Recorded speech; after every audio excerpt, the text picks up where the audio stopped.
Naruto and Sasuke are going to be very similar to Madara and Hashirama if they went to therapy. We've got a good Sasuke, strong Naruto with wood style, and it's an Ino ship. What more could you ask for?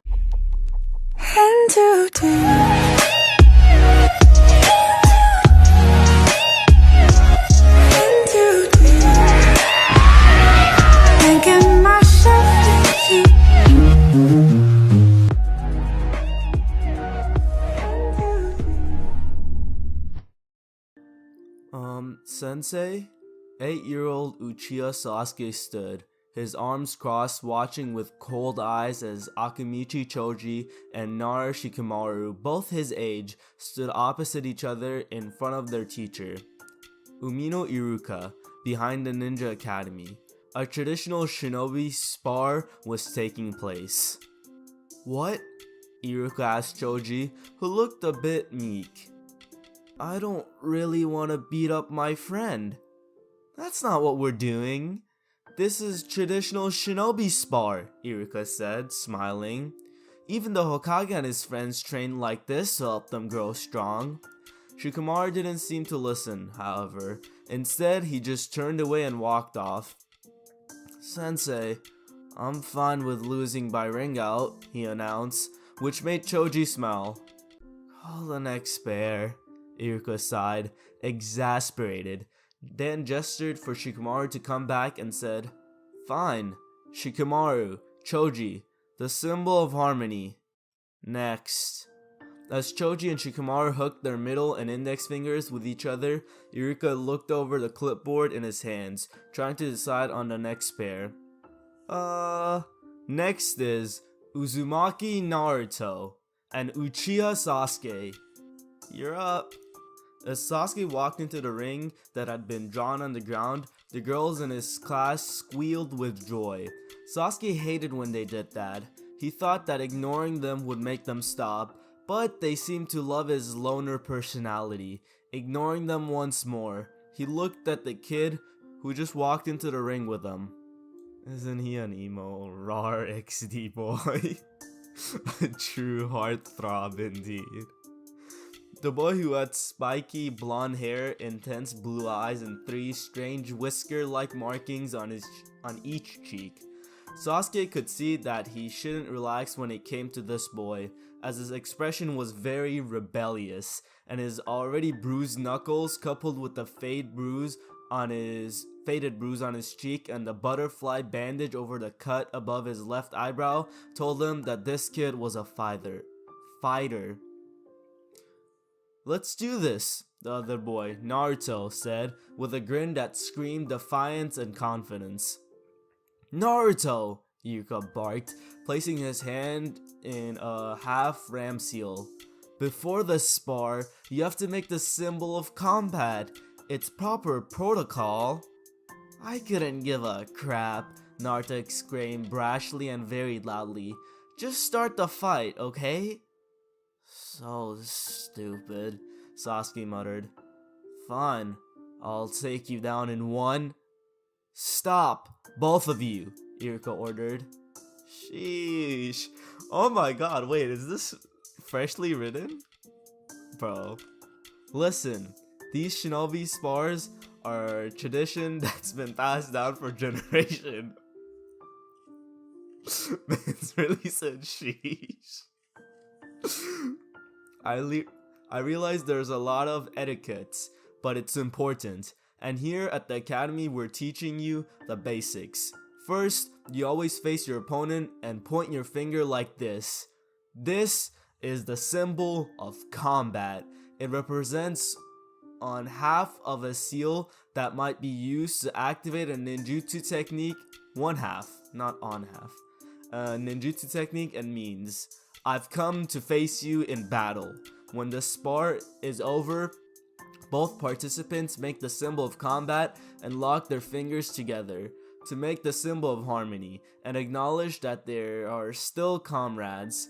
This is all part of the proper etiquettes for a shinobi spar, and Iruka stopped and twitched when he saw Naruto looking away, cleaning out his ears. Are you listening, Naruto? This is the 2nd time I've told you this. Yeah. Says yes and says it once, you little brat. Naruto scoffed, but then smirked and formed a symbol of combat, staring into Sasuke's eyes, the Uchiha forming the same symbol. Begin! Iruka yelled out, and the two kids charged at each other. Sasuke was right when he had assumed that Naruto could fight. He was used to being strong and all, so when Naruto seemed to anticipate every strike and counter with the same efficiency as Sasuke himself, the Uchiha was understandably shocked. The two traded blows, and Sasuke, though entirely focused on the fight, noticed in the corner of his eyes how the other students were staring in open shock.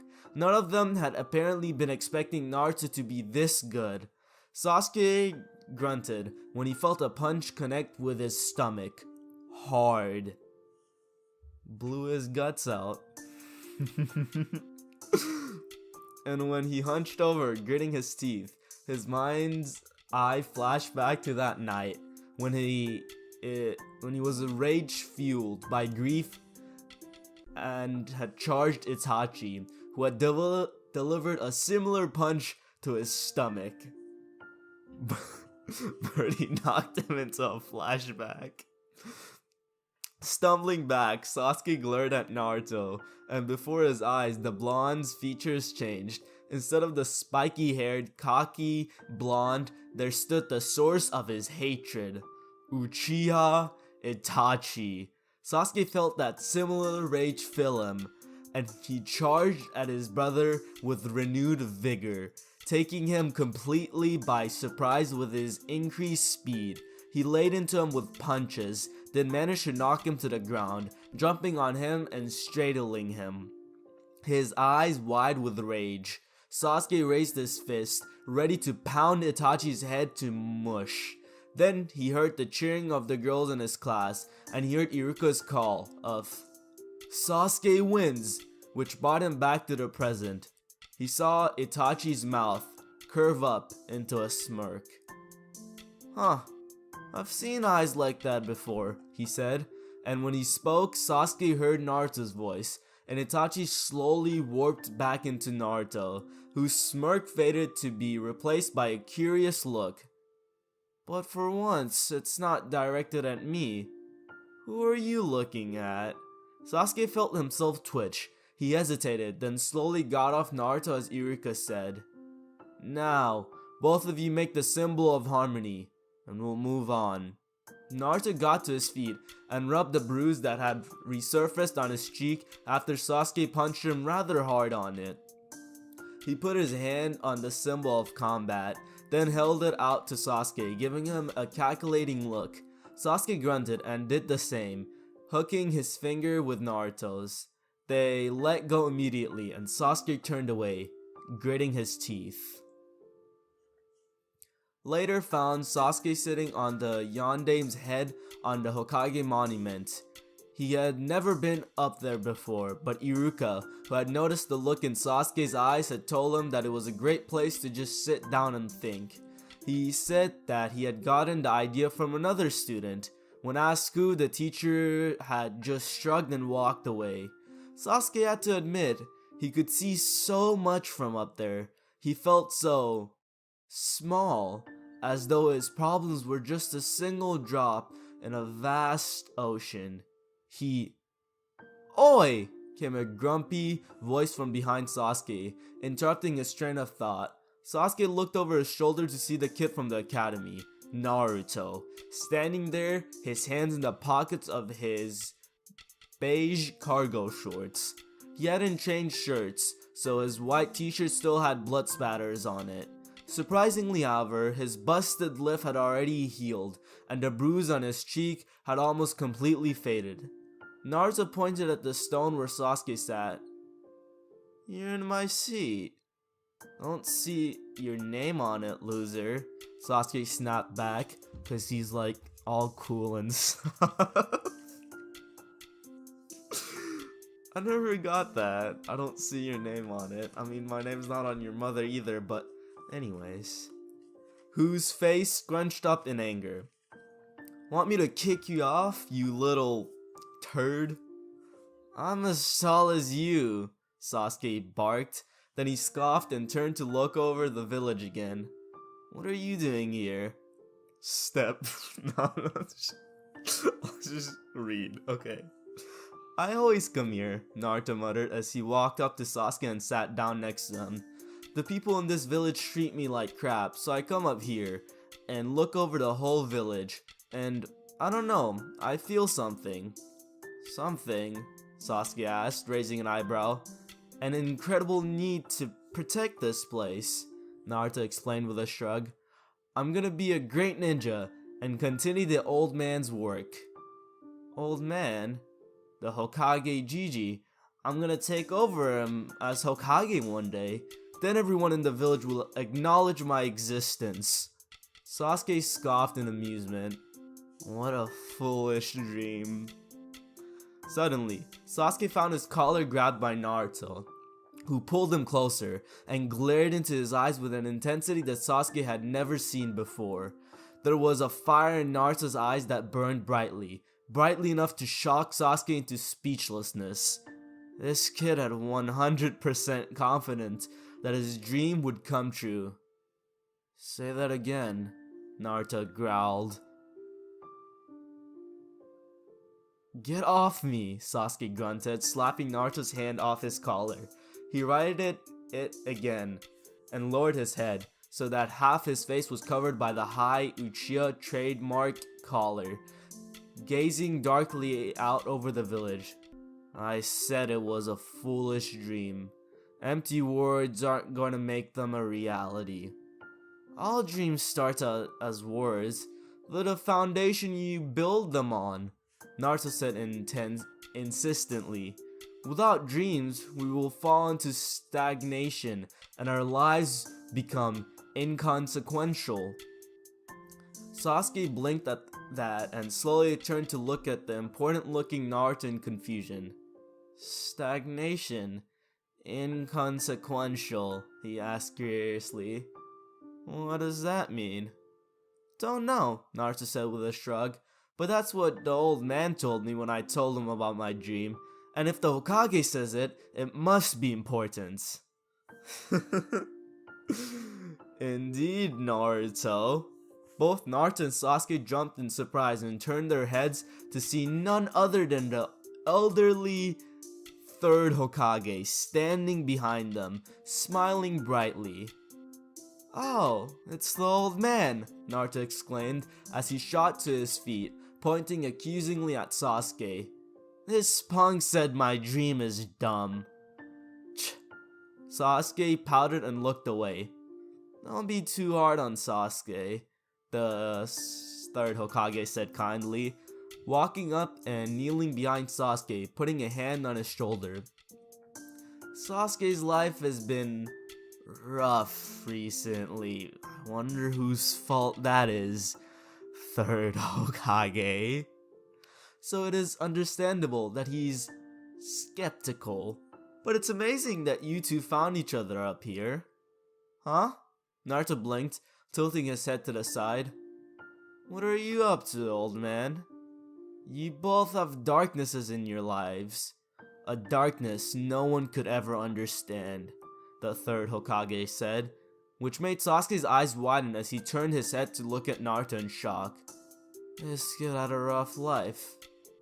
I think that of all people in this village, you two are probably the ones who can understand and help each other the best. Sasuke looked skeptically at Naruto, who gave him an identical look. The pampered prince? Naruto asked at the exact same time as Sasuke said, the troublemaking idiot? The Sandaime just chuckled as he patted both boys on the head and said, Iruka told me that you two sparred today. The strongest in the class, he says. If you were that energetic during your spar, you should have gotten a feel for each other's reasons for fighting. Rising again, the third Hokage smiled brightly at them. I believe, Naruto, Sasuke, that if you two talk, you will become great friends. It's not good to keep everything bottled up inside. With that, the third Hokage disappeared in a puff of smoke to let out things that he kept bottled up inside, such as stress. Let's leave it at that. Naruto looked dry as book is gonna come in handy. Naruto looked a bit confused for a moment, then shrugged and plopped down next to Sasuke again, humming. What does he mean? Had it rough? The blonde mumbled, and Sasuke's eyes darkened as he lowered his head again, hiding behind his collar. I don't want to talk about it. Fine, Naruto said with a shrug. Not like I want to talk to a punk like you anyway. I just come here to enjoy the view. Sasuke scoffed. Keeping his gaze on the village, the two sat in silence for a while, and Sasuke thought back to the spar he had with Naruto earlier that day. The Sandaime said that they should be able to understand each other, and Sasuke could remember that Itachi had said something similar once, that when two warriors clash, their minds connect, and their true feelings are displayed to each other. Slowly, Sasuke turned his head to look at Naruto, who kept his defiant look on his face as he looked over the village. You have determination, Sasuke spoke up suddenly, which made Naruto look at him. I got that from our spar. You're constantly trying to prove yourself, and determination is just an outlet for all the hate you hold inside. Hatred for what? Why should I answer? You didn't. Sasuke gave another scoff and looked away from Naruto again. He contemplated for a moment and then said, I am from the Uchiha clan. My brother was the strongest of us all. He was my hero.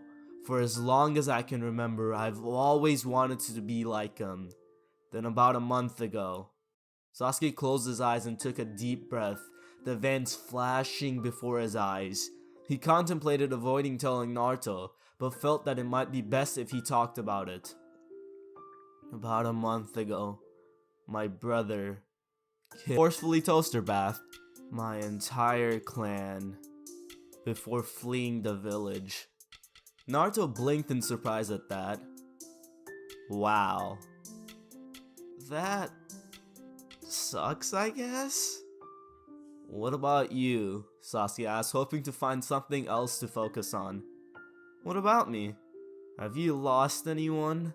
The Hokage said we'd understand each other, so... I don't think he meant it like that, Naruto said with a shrug. Never lost a family member. Oh, Sasuke thought, and couldn't help but envy Naruto for how lucky he... Then again, I've never had any family to begin with. Huh? Sasuke blinked in surprise. Maybe Naruto wasn't so lucky after all. Yeah, I'm an orphan. No idea what my parents were like.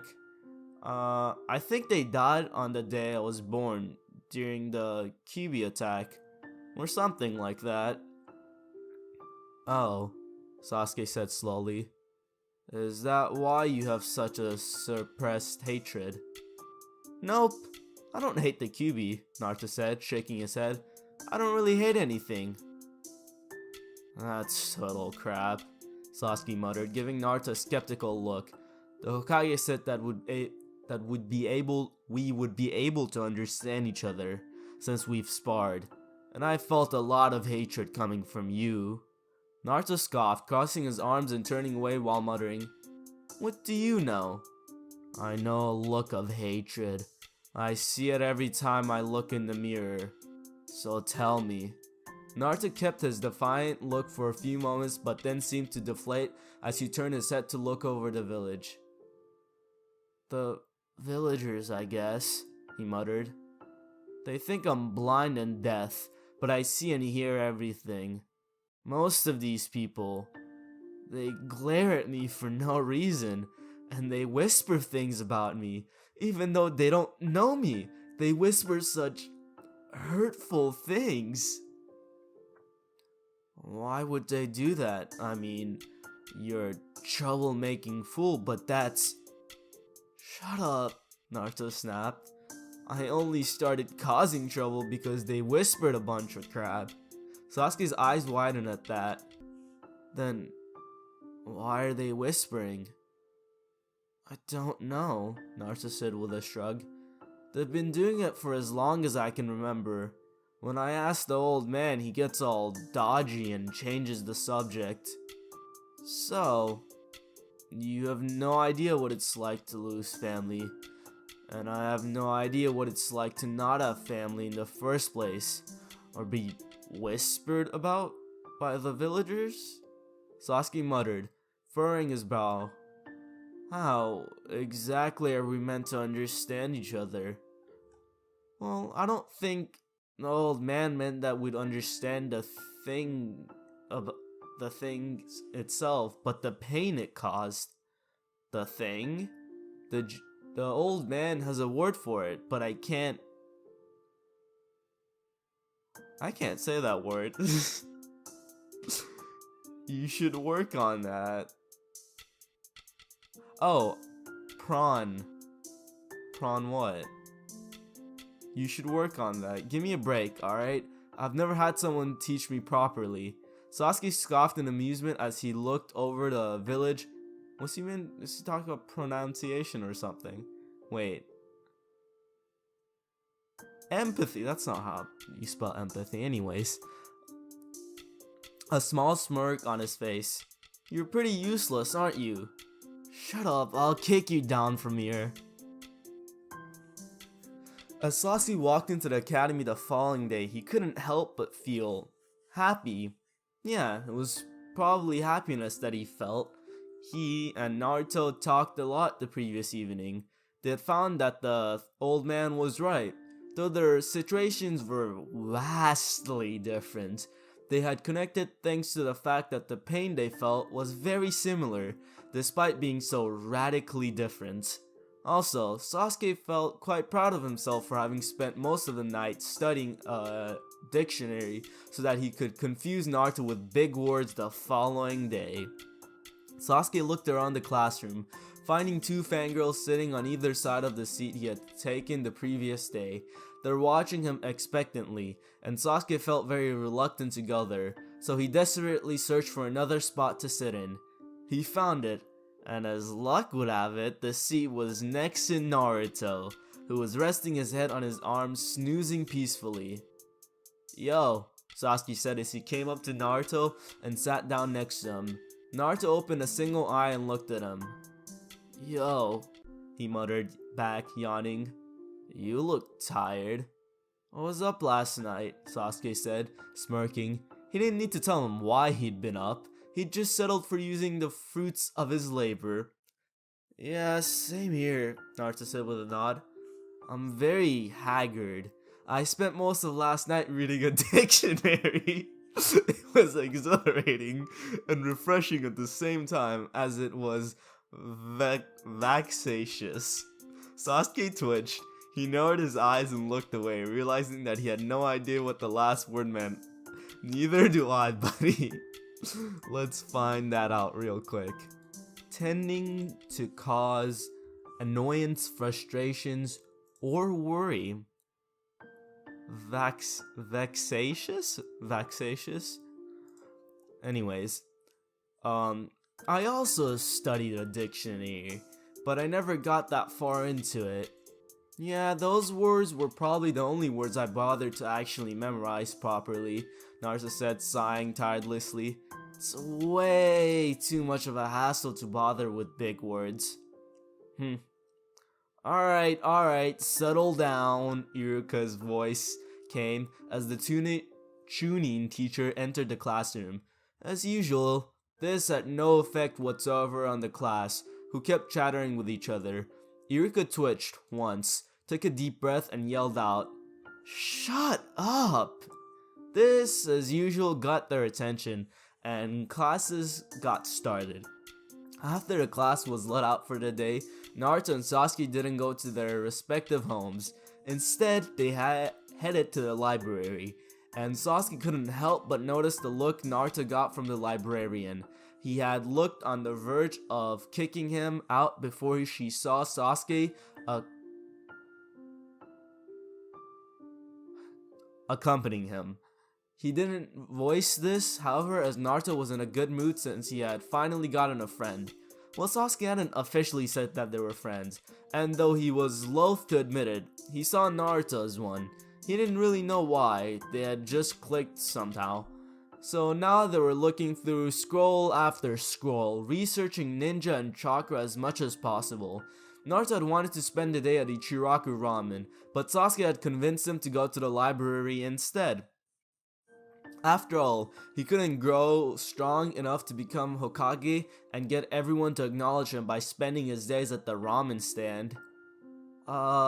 Sensor ninja, medic ninja, offensive ninja, defensive ninja, genjutsu specialist, ninjutsu specialist, taijutsu specialist, Naruto muttered, looking through his 13th scroll that day. There's so much to choose from. How do you know which one fits you? You put it in and I'll stop. I'll be an offensive type, I think, Sasuke said, humming. Yeah, definitely. I'll also specialize in all three, ninjutsu, taijutsu, and genjutsu. Huh? You don't seem the genjutsu type, Naruto said, tilting his head to the side. Well, not right now, but when I get my Sharingan, it'll come naturally. Naruto stared at Sasuke for a long time. Sharingan? I'll tell you later. Shrugging, Naruto looked back down at the scroll, furrowing his brow in thought, and picked up another one, clicking his tongue and muttering, I think I'd make a good censor. Also, I'll probably be a mix of offensive and defensive, specializing in ninjutsu and taijutsu. It'd be good to have a censor on the team, Sasuke said, nodding slowly. On the team? Well, we're gonna be on the same team, aren't we? You're probably the only one in the academy I can stand, and hopefully, that Yuga girl will end up with us too, as she's probably the only girl who doesn't follow me around like a lost puppy. I didn't know we got to pick our teammates. We don't, but we can manipulate things so that we do. Naruto blinked slowly, then he ordered, explain. From what I can tell, they pair the highest scoring boy and girl with the lowest scoring boy. Therefore, I will become Rookie of the Year, as is expected of me, and mighty Uchiha man sir thing. But you get barely passing grades and become dead last. That way we'll end up on the same team, even if you're just below me in power. You sound confident in your own power. I am an Uchiha, so I have a right to be, was the only explanation Sasuke gave, which made Naruto snort. Then Naruto burst out laughing, and Sasuke was incredibly surprised to find out he was joining in the laughter. Naruto! Sasuke barked in an uncharacteristically loud voice around his friend. Dare he say best friend? Sasuke had always been different. He was a lot happier, he supposed one could call it. It had now been 6 months since they met, and Sasuke had found something more to live for. When his clan was forcefully toaster bathed, he had thought that everyone he cared about had disappeared. All he had seen in front of him was Itachi and his desire to forcefully toaster bath the man.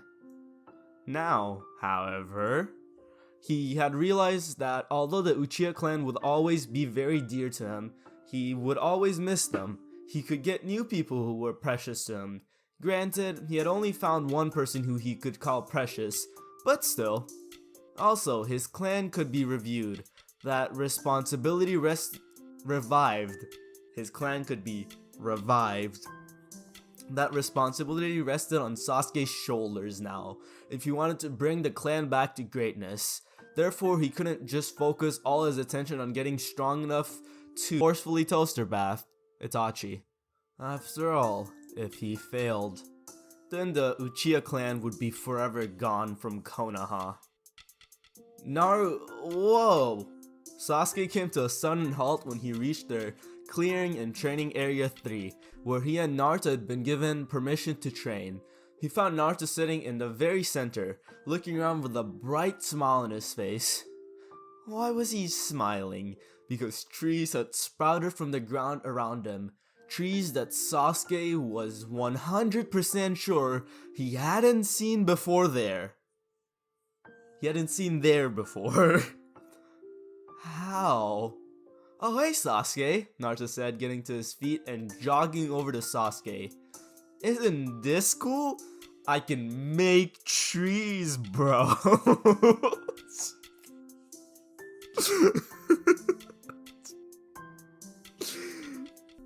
How did you do that? What is an element?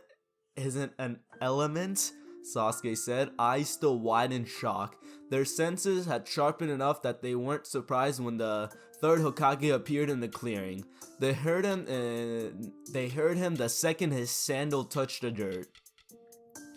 I would also like to know that, Naruto, the third Hokage spoke up, staring at Naruto curiously.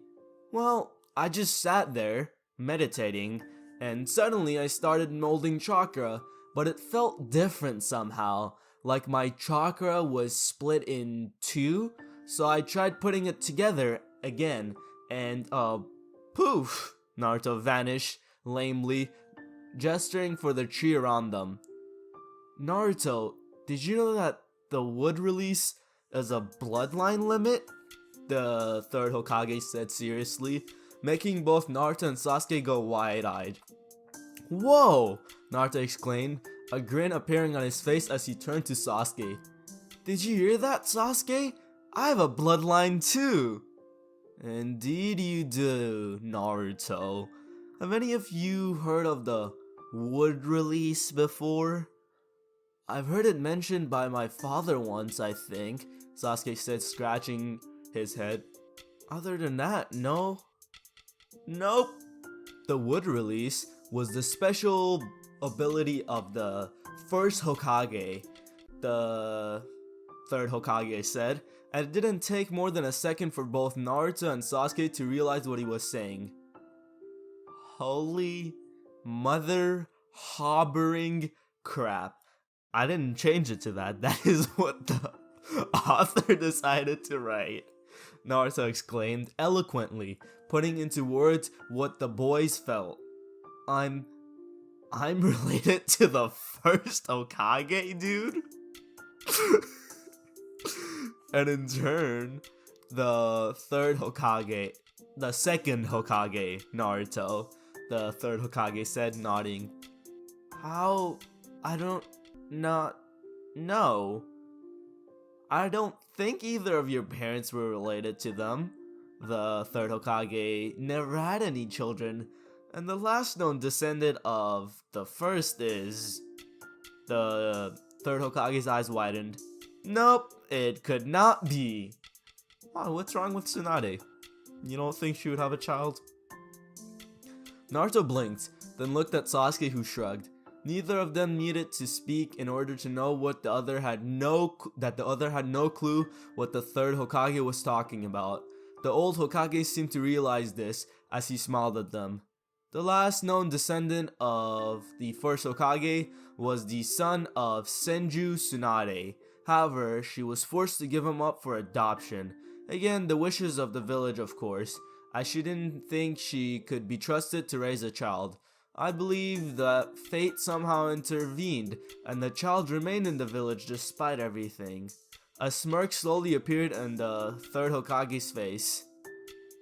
Naruto, I believe, you now deserve to find out the truth about your parents, he said, making Naruto's eyes widen, along with Sasuke's.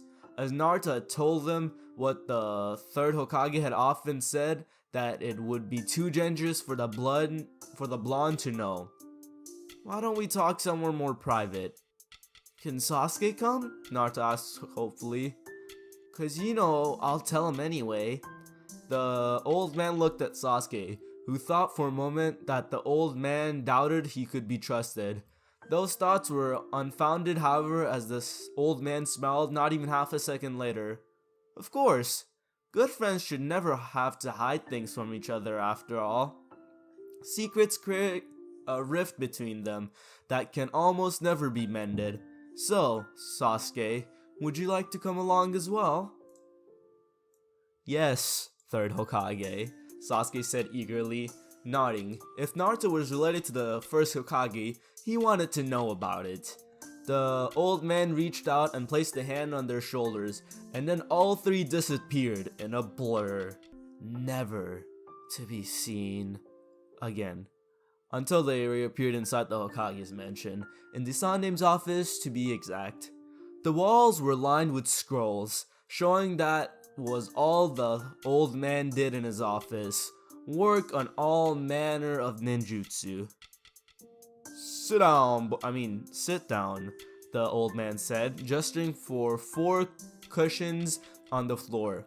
He sat down on one of them with the usual old person groan, and Naruto and Sasuke sat down as well, watching him eagerly. The old man's gentle, grandfatherly look was replaced by a stern and serious one. Now, Naruto, I want you to remember that this is a very sensitive information, and that your parents, grandparents, great-grandparents, and even your great-great-grandparents had enemies that would love to forcefully toaster bath you out of spite. Therefore, I would like you to keep this information to yourself until I deem you strong enough to protect yourself. Is that clear? Yes, sir, Naruto said, and Sasuke nodded in agreement. Very well. Your mother, Naruto, was Uzumaki Kushina, a member of the great Uzumaki clan of Uzushiogakure no Sato, a now destroyed village situated on an island to the east of Fire Country. This clan was known for their great proficiency with sealing techniques and their longevity.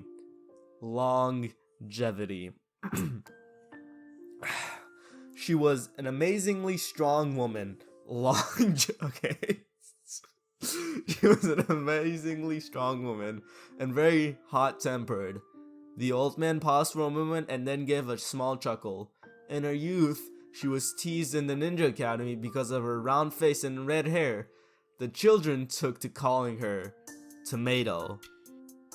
Longevity. Naruto gave an audible snort, and Sasuke had to suppress a smirk, knowing that was kind of a name Naruto would have come up with for someone like that. The old man hummed and put out a hand in his chin, rubbing it thoughtfully. Of course, that all changed when he started pummeling those who teased her, prompting the children to call her the red hot-blooded habanero. Naruto tensed, and Sasuke knew his friend well enough to know that Naruto had suddenly decided to not go name-calling anymore, unless the name-callee actually deserved it. Well, what about my dad? Naruto asked. He is just getting milk. What about my dad? Naruto asked, shaking off the horrible thought of being pummeled by an angry redhead. At least it's not a ginger. Was he a super cool ninja or something? Oh, he was super cool, alright, the old man said with a nod. Your father is the main reason why your true heritage was kept hidden from you. In the last great shinobi war, he made a great enemy out of Iwa. He was the man who would one day rise to become the second Hokage the fourth Hokage of Konoha. Namikaze Minato. Sasuke felt his jaw muscles slacken from the night and his jaws dropped in shock. Glancing to his right, he saw that Naruto had the same reaction, staring at the third Hokage in open shock. My father was... That's right, Naruto. Your father was the fourth Hokage, who I now suspect to have been adopted. I believe he may have actually been Tsunade's biological son. The reason why I haven't told you, or anyone else about this, is that you are, I'm sorry for saying this, a loudmouth, Naruto. Sasuke couldn't suppress a smirk at seeing Naruto twitch in indignation at hearing that. Naruto, if I told you, then you would have screamed it out to whoever would listen at every chance you had.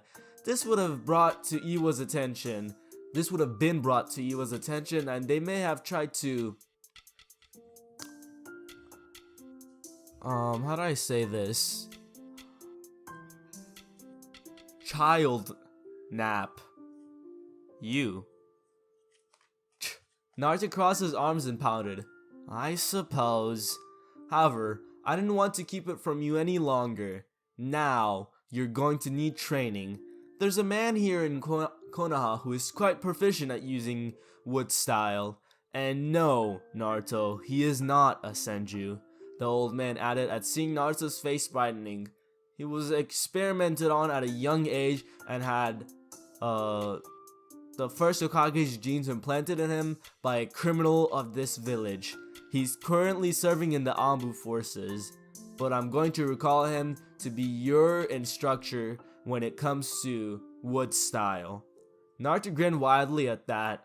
Thanks a lot, old man, he exclaimed, then turned to Sasuke. Let's both become super powerful. Yeah? Sasuke scoffed, smirking. As if I'd let you become stronger than me, you wet, soggy biscuit. That's not what I called him, but it would have been funny if that's what he called him. The Sandaime stared intensely at the two children for a while, then his eyes closed as he gave a bright smile, chuckling softly. Naruto twitched, and a disgusted look appeared on his face. Oi, old man. Why are you smiling like that? Are you EDP? It was the old man's turn to twitch. Naruto! And that is where the first chapter ends.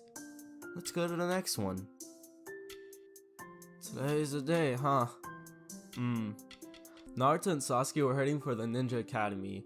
4.5 years had passed since the day when they discovered Naruto's heritage, and everything had been proceeding according to plan. Naruto and Sasuke spent every day studying or training, or both. However, because of how the teams were sorted, Naruto had stuck with the plan and pretended to be a nobody in class, getting barely passing grades. It had been difficult though to get worse grades than Shikamaru. That boy was a genius, but too lazy to lift a pen. Therefore, his grades should have been the poorest, but since they were the same as Naruto's, the blonde had to take drastic measures by adding poor attendance to the list. This had earned him the position of dead last. The two were dressed sharply enough, Naruto wearing a pair of black sandals, black ninja pants with a shuriken holster and a kunai holster strapped to his right leg, and a loose, long-sleeved black ninja shirt that had been rolled up to just below his elbows, revealing the sleeves of the mesh shirt he wore underneath. Under the shirt, which had a fur collar much like that of the venerable second Hokage over the mesh, Naruto wore plate armor. He also had two kunai pouches behind his back and a black 3-inch wide bracelet on each wrist. Sasuke wore black sandals, black ninja pants with two shuriken holsters on his right leg, a black muscle shirt over a mesh shirt under plate armor which was hidden by a black long sleeve shirt complete with the trademark high collar of the Uchiha, and the Uchiha clan crest on the back. He had only one kunai pouch, which was on the left side of his back, as a black shokuto was tucked into his red obi behind his back on his right side. He had identical bracelets on his wrists. My awesome score in the upcoming exam won't change my overall grade, will it? Naruto asked curiously, and Sasuke shook his head. No, the exam is just to show that you can do what they want you to do, the Uchiha said. His voice was warmer than it had once been, but it was only like that when he was talking to Naruto, or whoever else he felt had earned his respect, such as the third Hokage and Naruto's teacher, who went by codename Yamato. Huh. Then it'll be good to show these punks how good I really am, Naruto said, punching his fist into his open palm. Of course, most of the academy already knew how strong he really was. After all, Sasuke's fangirls had spied on a lot of their lighter training sessions, and even then it was intense, and since Naruto could easily keep up with Sasuke, that figured out that he was just acting in class, and had naturally spread the word. Sasuke blinked once and looked at Naruto. Who is it this time? I'm not molding chakra right now, Naruto said, crossing his arms, so I haven't the slightest. Then mold some. Naruto's left eyebrow slowly rose, and he turned his head to look at Sasuke, who sighed. Please, mold some? Naruto nodded and closed his eyes, activating his keen chakra sensing abilities. He located all 5 people who were following them and identified their chakra signatures. The usual fangirls on R6, and on top of the roof at 4 o'clock is Hinata. Hinata? I haven't had her following us around for about a week, Sasuke commented. It was widely known that Hinata was probably the only girl in the academy who wasn't a fangirl. Instead, she was an admirer. She didn't admire Sasuke, however, but instead it was Naruto who she focused her attention on. She had told Kiba, who had told Shikamaru, who had told Ino, who had told Sasuke that she admired Naruto for his determination and will to never give up, even when looked down upon by the general populace of the village. She greatly admired his character, but was too shy to talk to him. Still suck at the bunshin though, Naruto muttered, bringing the topic back to the exam. Don't know I'm gonna pull that one off. Way ahead of you, Sasuke said confidently. Don't worry, you'll pass with flying colors. The Hokage said that the clone jutsu is the most basic of clones, and that's the minimum requirement for graduating. Sasuke didn't need to say anything else, as Naruto made the realization right away. Ah, so any clone will do. I'll avoid the wood clone and just go with the shadow clone. Don't want to reveal my special skills too quickly. And so there they stood in the Ninja Academy, or rather they were outside. Currently they were doing the physical portion of the exam. Needless to say, Naruto shocked the forcefully toaster bath. Wait, no, that's not the right thing to put there. Shock the heck out of Iruka when he aced the kunai and shuriken throwing, beat everyone in the stamina portion, and fought Sasuke to a standstill in a spar. Naruto even did well in genjutsu, even though it wasn't his area of expertise. Despite his terrible skill with them, compared to his nin and taijutsu, he could still cast genjutsu that were above an average in power, not something just anyone could do, and he could identify and cancel them no problem. Next came the ninjutsu portion. Naruto was almost disappointed with the fact that only henge, bunshin, and kaburami needed to be performed to pass. Alright, Naruto, just create 2 fully functional clones, and you'll pass, Iruka said, looking very pleasantly, surprised at Naruto's performance. Naruto nodded and put his hands in a cross seal. Without speaking the words, he created 2 shadow clones, which made the tuning teacher's eyes widen in surprise. These are shadow clones. The old man said that my chakra stores are too big for me to create a normal clone, Naruto said with a shrug. Well, you passed, Naruto. Congratulations, Iruka said, picking up one of the headbands on the table in front of him and handing it to Naruto, who shook his head. It's cool. I've got my own, he said, and reached into his kunai pouch, taking out a scroll and opening it. He placed his hand on a seal in the scroll, and in proof of smoke, a gray hapuri with the Konoha symbol engraved on the forehead appeared, landing in Naruto's hand. It was old and scratched here and there, and Iruka's eyes widened. Naruto, is that the second Hokage's Hapuri? Naruto said with a nod as he put the scroll in his kunai pouch again, before putting on the Hapuri. Yeah, the old man gave it to me. Well, later, sensei.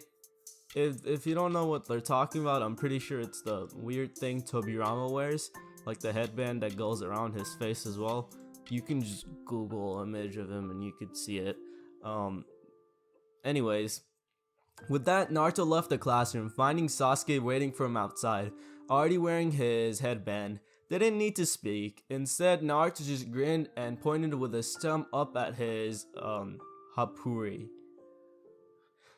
I hate it when writers extensively use Japanese words that they don't need to. It's very annoying. Anyways, let me know if you guys agree. Like, stuff with like Gigi and stuff, like that stuff just annoys me. Like, bro, okay, you're so cool, you watched 500 episodes of it in sub, and that's how you know the words. I'm not getting into this rant. Anyways, big surprise there, Sasuke said, looking bored. So, do we eat and then train, or do we train and then eat? Let me know.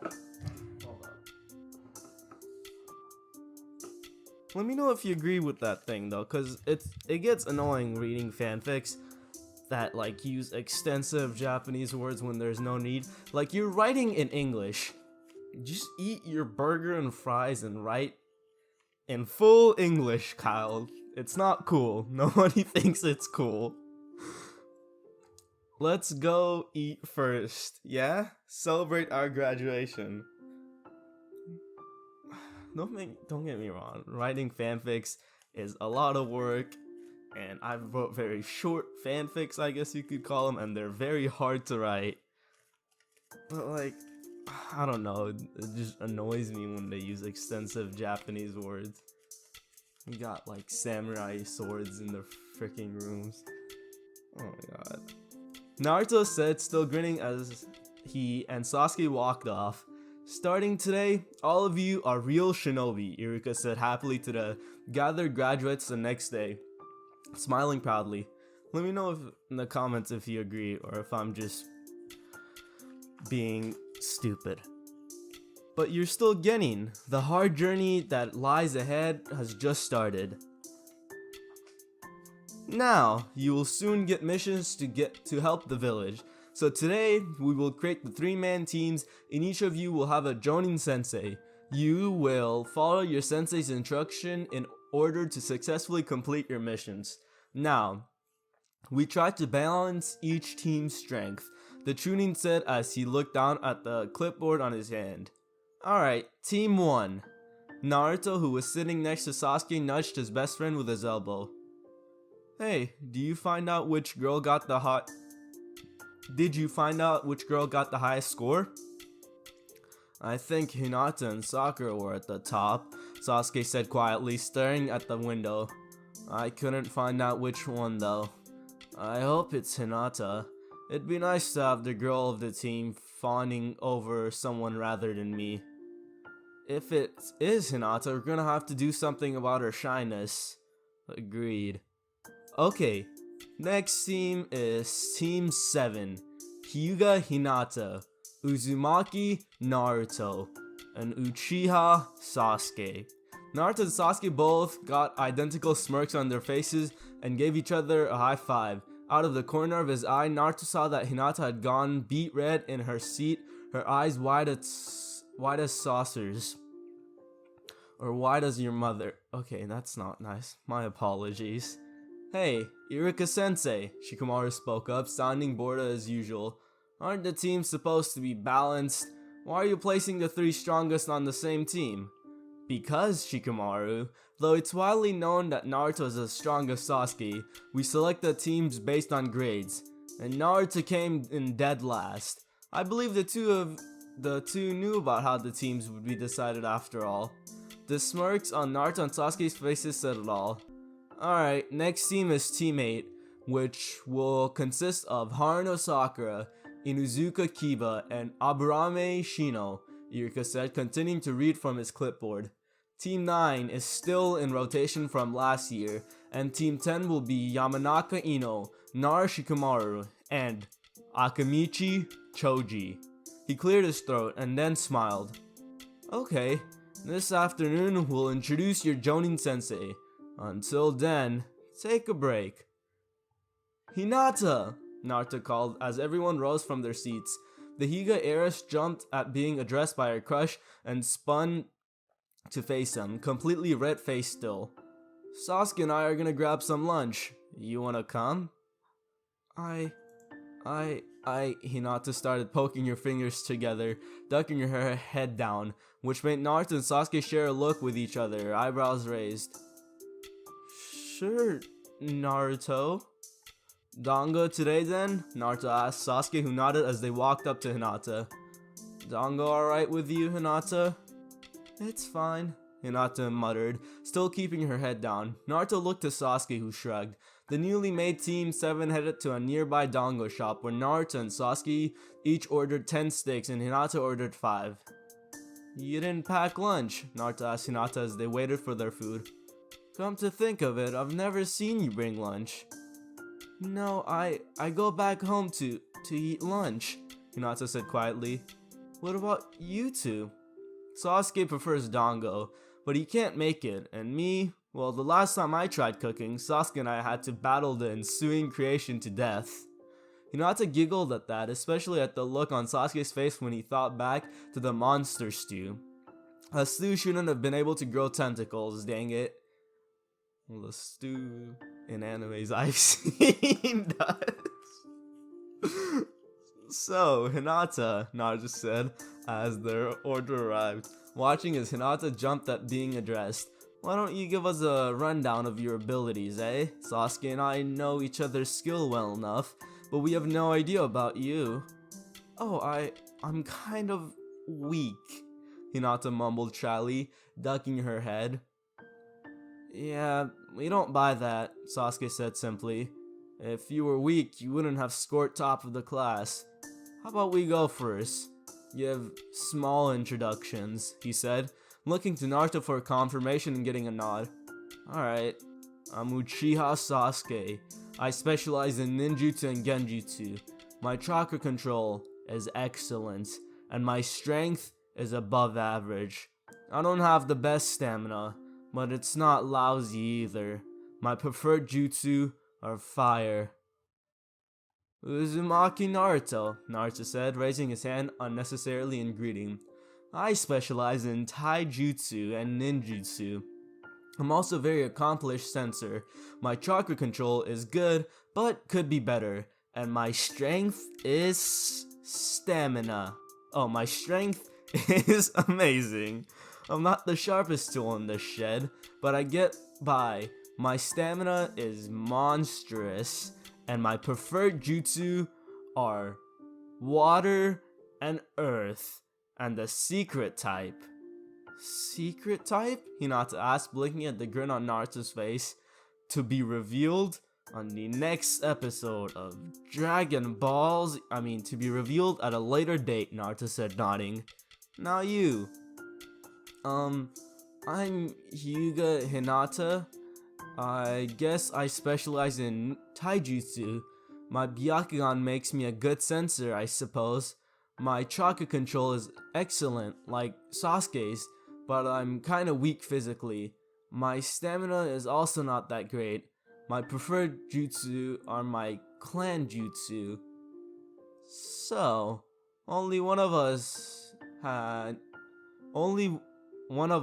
any focus on genjutsu, Sasuke said, crossing his arms and closing his eyes in thought. I know you have a pretty low opinion of yourself, Hinata, but I need you to think carefully about your skills. Do you have anything else that could contribute? Well, I do make my own medicine. That's great, Naruto said with a bright grin. So you'll act as our support and can also patch up Sasuke and me when we rush into battle head first, yeah? Sasuke and I, Sasuke corrected, which got him a glare from Naruto. Shut up, know-it-all. Hinata giggled softly at their antics, and even more so during their meal when Naruto demonstrated his 4-in-1 technique, where he tilted his head back and put an entire dango stick down his throat like your mother. Like a sword swallower, chomped his teeth down on it and pulled it out, clean and swallowing the dumplings whole. Naruto muttered afterward, clutching his stomach. Those always feel too big going down. It's like they swelled to twice their size as soon as I swallowed them. Sasuke chuckled softly, while Hinata giggled. When the food had been devoured, the trio got up and headed back to the academy, where they waited. And waited. And waited. Naruto, Sasuke said after 2 hours of waiting. The blonde was sitting at his desk, his eyes closed. Someone's finally approaching, Naruto said grumpily. Dang bastard, making us wait. Way to make a first impression. The door opened, revealing a man wearing the traditional Jonin uniform, along with a mask that covered the lower half of his face and a headband that was pulled down to cover his left eye. His hair, gray, looked as though it was defying gravity. He raised a gloved hand in greeting. Yo, boys and girls, I'll be your Jonin sensei, he spoke lazily, then looked around and thought, huh, this place is a bit stuffy.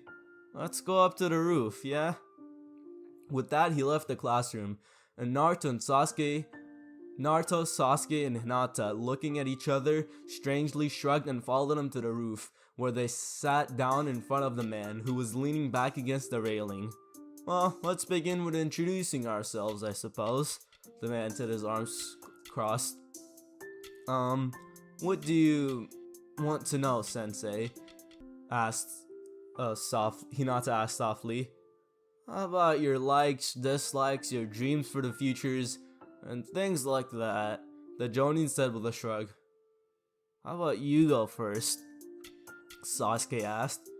Yeah, you look very suspicious, Naruto muttered, narrowing his eyes. Oh, me? Well, my name is Hokage Kakashi.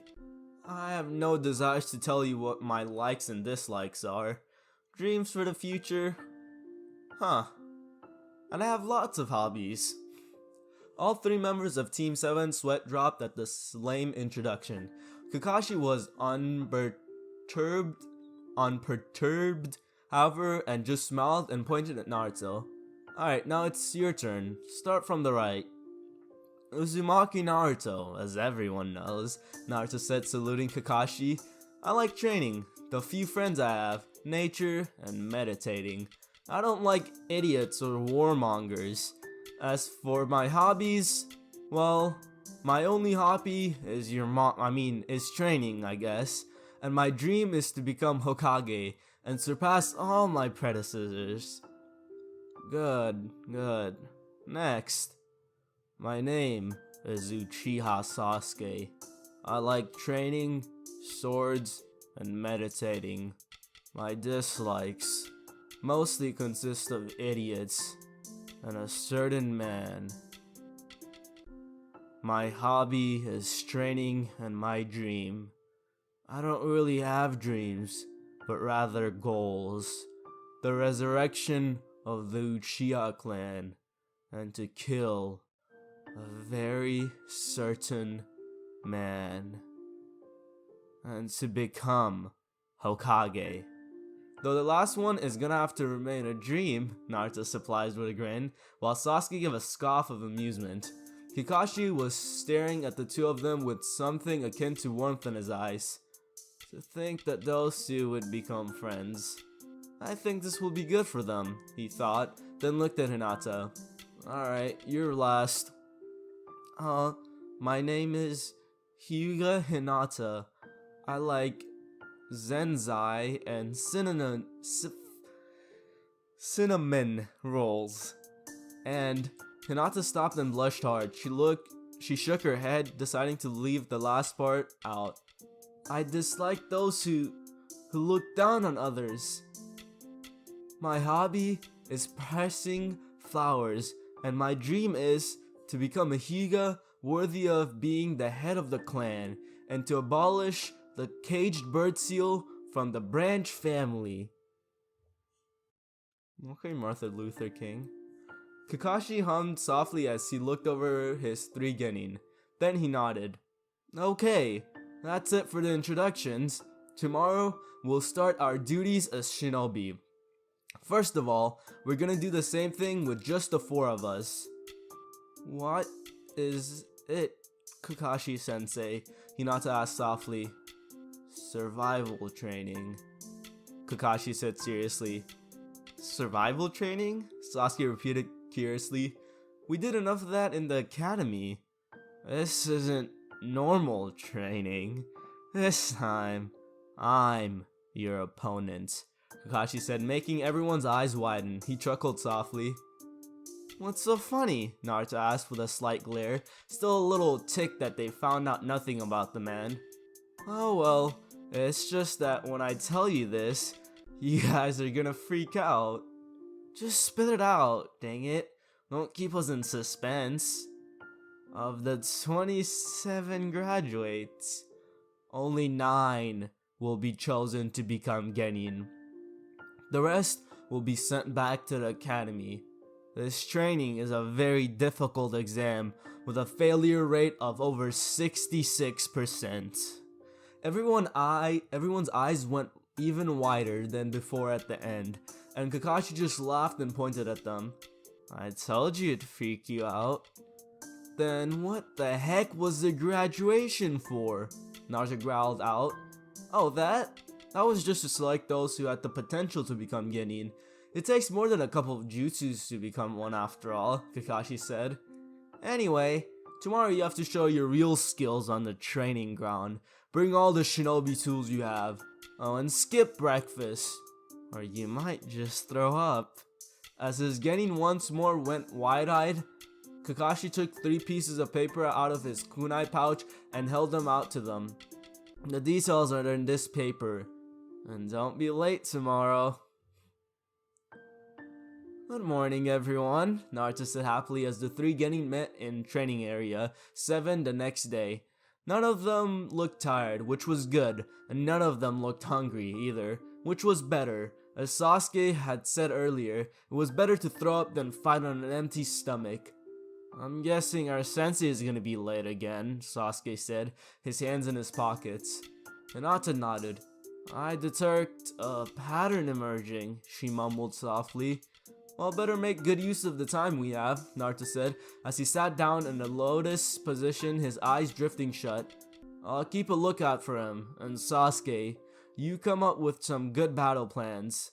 Sasuke nodded and sat down, humming. Alright, Hinata, you are proficient in the gentle fist, right?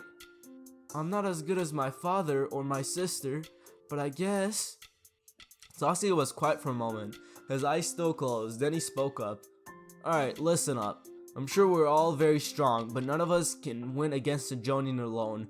Therefore, we're gonna have to work together if we want to beat him. If it comes down to a fight, which it most likely will, Naruto will be acting as support. Naruto will? Hinata asked, blinking. But I thought you said I would be supporting. I did say that, but Naruto's special jutsu in this case perfect for distracting and capturing Kakashi from a distance.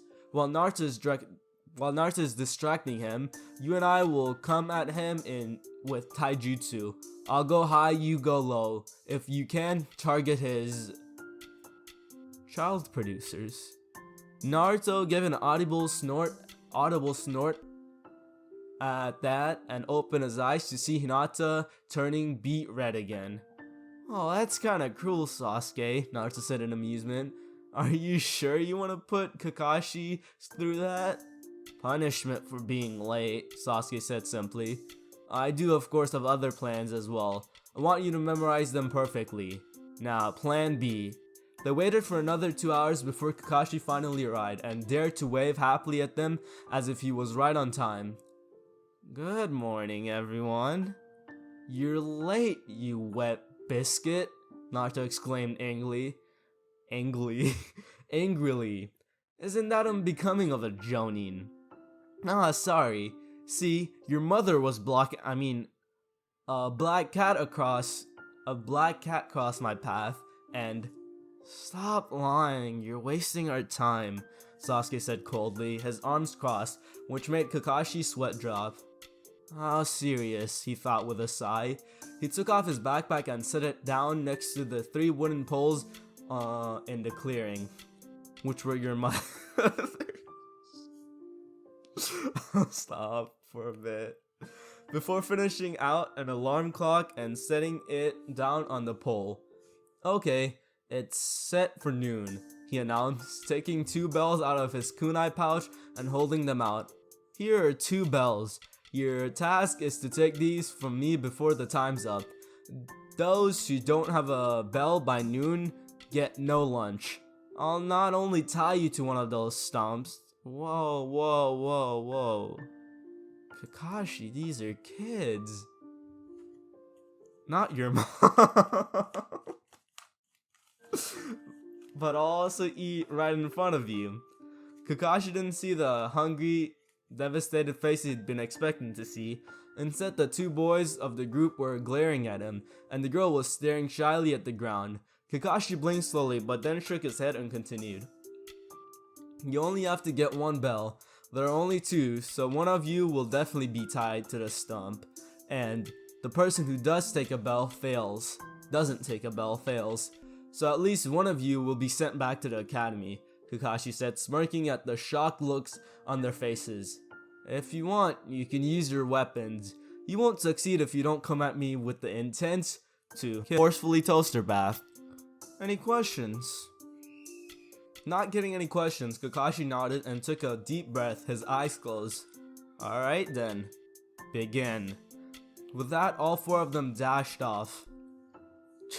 Naruto uttered as he hid in a tree, a disgusted look on his face, pitting his students against not only himself, but each other as well.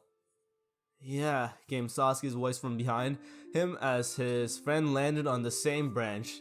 This guy's something else, and from that rumor mill says, he's not someone to toy with either.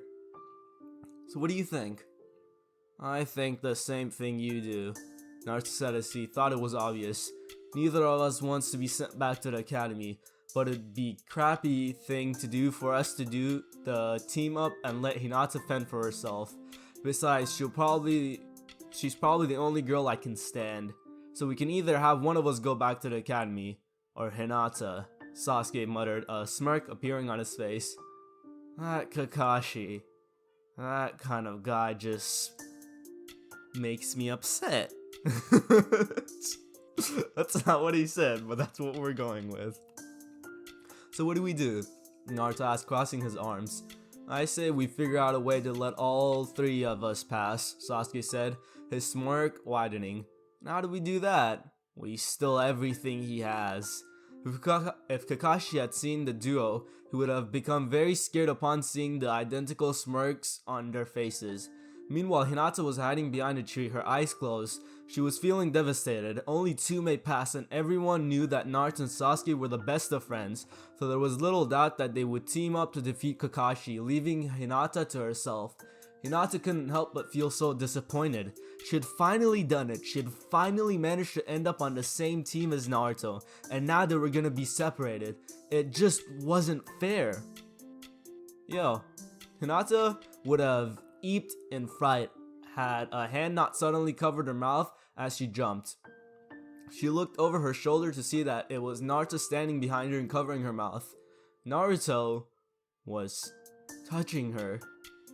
Okay, alright, pause. Pause. Not like that. Naruto let out a huh? When he saw Hinata's eyes get unfocused as her face once more went beet red. Thankfully though, she managed to keep from passing out as Naruto let go of her. Anyways, Hinata, Sasuke already in position for plan F, Naruto said, jutting his thumb over his shoulder. You better get ready too. But, Hinata blinked in confusion. There are only 2 bells, Naruto, you should... No, we're a team, Naruto said, grinning slightly. Besides, Sasuke and I wouldn't feel right to leave you behind, so we're doing this as a team. We'll be stealing more than just 2 bells from that Kakashi. We'll be stealing enough to pass 18 Genin. Naruto wrinkled at Hinata, winked. What? Where did I see wrinkle at? Naruto winked at Hinata, then jumped off to get into position. In the meantime, Kakashi was standing in a clearing near the river running through Training Area 7, looking around and stretching his senses. His sense of smell could easily detect his students, and he could sense their chakra as well. They've hidden themselves well. The most important thing for a shinobi is to be able to hide themselves after all. They could probably hide from Chunin at this level. Wait. Kakashi blinked as he focused on Sasuke's chakra signature. Then his eyes widened when he felt that it was really Naruto's. He had created a clone and manipulated his chakra to feel like Sasuke's. The soft thump of a sandal landing on the dirt was all the warning Kakashi got before he had to duck under a swing from Sasuke's Chokuto. The Uchiha kept spinning and aimed a kick at Kakashi's head, forcing the Jonin to leap away. More footsteps were heard behind him, and Kakashi leapt away yet again to avoid a Jokin strike from Hinata. All three had teamed up so soon. He honestly hadn't been expecting that. Both getting charged at Kakashi, who dodged and dodged. Sasuke swung high with his Chokuto, and Hinata went after his abdomen with her Jokin, forcing him to lean and twist without pause to avoid being hit.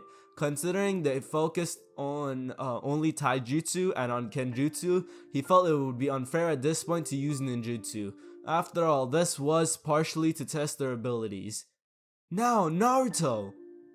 Sasuke called suddenly, and Kakashi's eyes widened. The only warning he got was a slight rumbling in the ground, before wooden poles shot out of it, wrapping around his arms and legs. "What?" Kakashi exclaimed, his eyes wide. Well, his eye. He didn't even have time to think about it. However, as Hinata reached him just then, and slammed her chakra-laced palm into his chest, only for Kakashi to disappear in a puff of smoke, replaced by a log. "Kawurami," Sasuke muttered with a scoff. He can't have gone far. Indeed, he hadn't, as just then Kakashi blurred into view behind Naruto, who was hiding behind a pair of bushes, a kunai at his throat. Naruto's hands were in a snake seal, and Kakashi smiled at the blonde. "Oh, what style ninjutsu, huh? Haven't seen that for a while. However, this is the end for you, Naruto." "Really?" Naruto asked with a smirk. In a flash, his hand was planted on the ground, and Kakashi only had a millisecond to react before a wooden spike burst out of the ground beneath him, forcing him to leap into the clearing again. He wasn't given any breathing room as Hinata was on him in an instant. She didn't strike as fiercely or as quickly as some of the Hyuga Kakashi had sparred with in the past, but she was impressive nonetheless. However, he had no trouble keeping up. As he stepped back to avoid another strike, Kakashi noticed out of the corner of his eye how Sasuke had just finished a string of hand seals. Fire-styled, grand fireball technique. Sasuke brought his hand to his mouth and unleashed a massive fireball, sending it hurling at Kakashi and Hinata, the Jonin going wide-eyed. Fire style? Impossible. Genin shouldn't have that much chakra and is aiming for Hinata as well. Evidently, Sasuke had been confident that Hinata wouldn't be hurt, and so Hinata, apparently, as she looked quite calm, suddenly wood burst from the ground and enveloped Hinata in a protective wooden dome just as the fire reached them. Kakashi jumped into the air to avoid the fireball, which smashed into the wooden dome and exploded. More wooden poles burst from the ground and shot up at Kakashi, wrapping around his ankles before forcefully yanking him down to the ground. Kakashi slammed hard into the ground on his back and grunted. Sure, he hadn't even used half his power in this part, but still, these kids were already Chunin level. He was brought out of his musings as his 3 genin came walking up to him, staring down at the pinned Jonin. Then Naruto knelt next to him and grabbed the bells, tossing them to Sasuke, who gave one to Hinata. That's some self-sacrificing you're showing there, Naruto, Kakashi spoke calmly, despite the situation he was in. Are you sure you want to be sent back to the academy? I won't be sent back, Naruto said with a grin as he grabbed Kakashi's kunai pouch and removed it from his person, opening it and rummaging through it. Either all of us pass, or no one. So I'm gonna see if you have anything worth threatening in order to pass us. Kakashi's eyes widened to the size of your mother, size of a saucer, when he saw Naruto fish out one of his precious books, Icha Paradise. Naruto must have caught his reaction because his grin widened as he wiggled it at Sasuke. Look, Sasuke, our new teacher likes reading cultured books. How about you set it on fire, yeah?